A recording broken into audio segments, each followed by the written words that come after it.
he was begging for a cupcake. It's all smiles as Miranda Garrett shows me pictures of her 2-year-old son, Fortune. But things weren't always this joyful.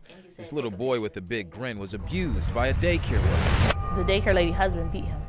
Garrett thought she had a good daycare system in place. It included transportation for Fortune and her 3 other children. But then came the day when he was dropped off on the curb in front of her house. He was in the car seat and she just set the car seat there, blew the horn and pulled off.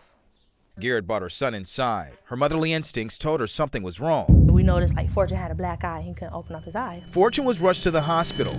On the way, he blacked out. They said he got a skull fracture. He had puncture wounds to the liver. He had a broken leg. His tibia was fractured.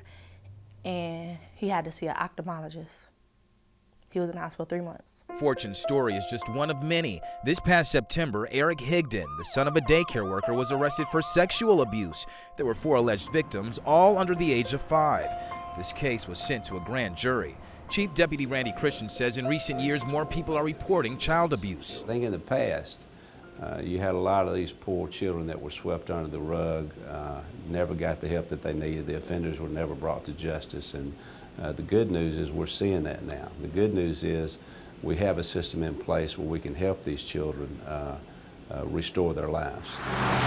And that's where the Prescott House comes in. Mary Beth Thomas has been working as a counselor and clinical director for 15 years. She conducts forensic interviews with abused children in this room. It's a relaxed setting to get the child to explain what happened by talking or even drawing. Specifically, if they've been told not to tell, a lot of times children won't tell verbally, but they may write it or they might draw it, because in their mind they're not telling.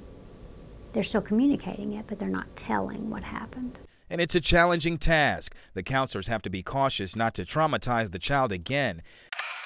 The interviews may be watched by several agencies that may include DHR, police officers, social workers, and the Jefferson County District Attorney's Office. Brandon Falls goes into detail. We unfortunately are on the back end of that process. We're involved in the investigation and the prosecution of the case.